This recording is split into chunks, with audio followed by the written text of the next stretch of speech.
Hi gang, I just got back from the range with my 03A4 and I just completed what I believe is going to be my final ammunition test in my efforts to come up with a good match load with the Reloader 19 powder and my Sierra Match King bullets. I've got 3 targets here, but before I get to the targets I want to tell you a little bit about what I did. As you know, when I was out there the other day, I left early because the temperature was so low that I was getting a lot of deviation in my velocity. Basically, my velocities were a lot lower than I thought they should have been for the amount of powder that I had in the cases. So I stopped early that day, and I've been waiting for another day. Now, one of the problems that I have is I don't have unlimited time to wait for just the perfect weather conditions and just the perfect range day before I go back out and test more ammunition. So today I had pretty much perfect light conditions for chronographing, but the temperature was only a few degrees warmer than it was when I was out there last week. I didn't feel that I could put it off for another week or so, hoping for another day that was going to be better, because I've got to get this ammunition loaded in time to be able to start using it when the weather does warm up and the matches begin. So what I did, I went out to the range and I had this shirt on and I had a jacket over top of it. So I took the ammunition I was going to be testing and I put them in my pockets underneath the jacket so that my body temperature would keep the ammunition warm while I was out there, and that I would then be able to shoot it fairly quickly after taking it out of my pocket and chambering it in the rifle to get an idea of what the velocity was going to look like in warmer temperatures. So if you figure your body temperature is 98 degrees, give or take a little bit, and inside that jacket, hopefully the ammunition was somewhere in the high 80s, low 90s, something like that. The results were kind of interesting from doing that. First of all, my first 2 loads that I fired were in my pockets the longest, and I got very uniform velocities out of these. My standard deviation was running just over 11 feet per second. With extreme spreads of 30 and 28, so basically 30 feet per second on both of them. Extreme spreads for my velocity. Accuracy-wise, on my first target, and I'll bring this up close enough that it can be seen, this load probably didn't really get a fair shake because, to begin with, I fired my first round without taking off my 300-yard zero. So I fired that. That still had my 300-yard zero on it, hit way up there. So I dropped down about 4 minutes of angle, and I fired the rest of these. And I hit here, and then I came back here with these 2, and then this one over here by itself. The velocity or the accuracy is not real fantastic there.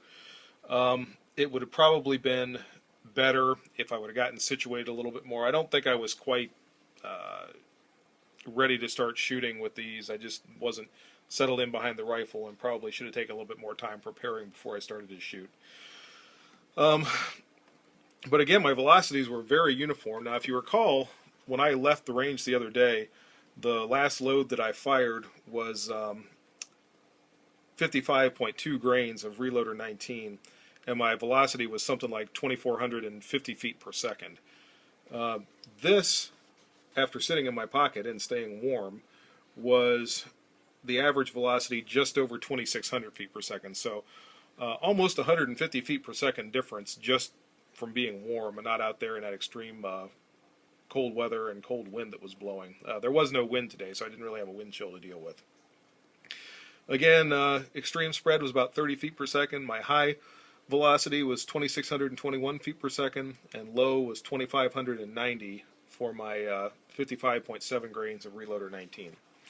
All in all, if I went back out and gave this another try, I might be able to shoot it a little bit better, but I had good enough results with my next 2 loads that I don't think I'm going to do that. Moving up to 56.2 grains of Reloader 19, things started looking a lot better. Again, I was getting very uniform velocities on these. My average velocity on this was 2,646 feet per second. And again, this is just a half a grain more Reloader 19 in here. 2,646 average. The extreme spread was 28.26 feet per second, and again a standard deviation of 11.13. So I had the exact same standard deviation with both of these. High velocity 2656, low velocity 2628. With these, my first shot was a little low. I think this was probably me. Then I brought them up into this group here and managed to pull another one low right down here.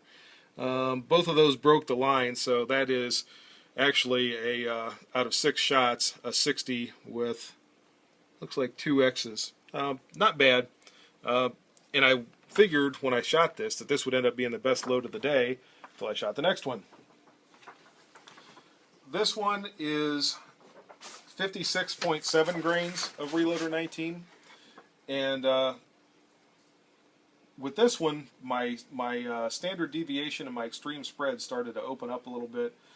This could have been that the cold was starting to seep through my clothing, and some of these rounds might have been a little cooler than the other ones. But in any case, the accuracy on this made me very happy. My very first shot was this one at 3 o'clock in the 10 ring, and I think the next one was the one dead center in the X. I shot all 5 of these in a row. This was 1, 2, 3, 4, 5 shots, and my very last shot was this one that went up here to 12 o'clock. It still managed to break the 10 ring, so that's a 60 with 1, 2, 3, 4 X's. Can't complain too much about that. My official explanation for this shot up here at 12 o'clock is I don't have the first damn clue why it's there. It looked good when the shot broke. The velocity on it was not at either extreme. It wasn't the extreme high or the extreme low. So I'm not sure what happened there. But in any case, it still broke the 10 ring, still counted as a 10, and I still have a 60 with 4 X's for 6 shots. So I think that is going to be the load that I'm going to work with. My average velocity on that today was 2,691 feet per second with a 52 feet per second extreme spread and 23.32 standard deviation. Again, the standard deviation and the extreme spread went up. I'm not sure why, but with the accuracy that I'm getting there, I don't think I'm going to look a gift horse in the mouth. My high velocity on that was 2715, low was 2663, so I've made it into that velocity range where I wanted to be between 2650 and 2700 feet per second with my ammunition out of the 03A4. So that is pretty much the end of my load development with the Reloader 19 and the 168 grain Match Kings out of my 03A4. I hope this has been informative for you folks that are interested in vintage sniper rifle competition. If you have any questions about the ammunition, the rifle, the competition, or anything else, I am by no means an expert, but I am learning. I have been shooting in the competitions, and I've been having a lot of fun. If you think that the vintage sniper rifle competitions are something you would enjoy, I would encourage you to get a rifle and start shooting. It is a lot of fun shooting these rifles. You know, my more modern rifles, my work rifles that I use, are almost automatic. They are so accurate and the scopes are so precise that they almost shoot themselves. These rifles give you a feel for what it was like in our grandfather's day when they were using these rifles in Europe, using them in the Far East during World War II, and having to use something that required more effort on the part of the shooter in order to make an accurate shot. They didn't quite shoot themselves. I will say also that probably improving your shooting with these type of rifles is going to improve your shooting with the more modern rifles, because you have to work on your technique, you have to work on your sight picture, you have to work on your cheek weld, spot weld, eye relief, all that stuff in order to make an accurate shot when you're looking through a 2-power scope and shooting a rifle of a design that came about over a century ago. So in any case, like I said, I hope you enjoyed the videos. Questions or comments, leave them below, and y'all take care. Bye-bye.